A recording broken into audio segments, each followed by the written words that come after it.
إن الله يدافع عن الذين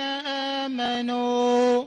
إن الله لا يحب كل خوان كفور أذن للذين يقاتلون بأنهم ظلموا وإن الله على نصرهم لقدير الذين أخرجوا من ديارهم بغير حق إلا أن يقولوا ربنا الله ولولا دفع الله الناس بعضهم ببعض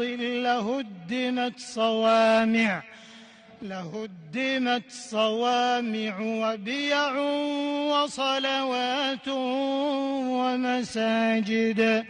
ومساجد يذكر فيها اسم الله كثيرا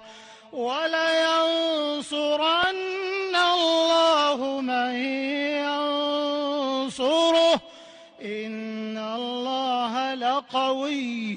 عزيز الذين إن مكناهم في الأرض أقاموا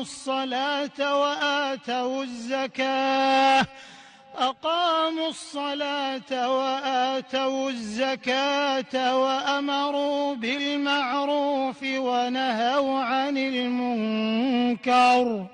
ولله عاقبة الأمور.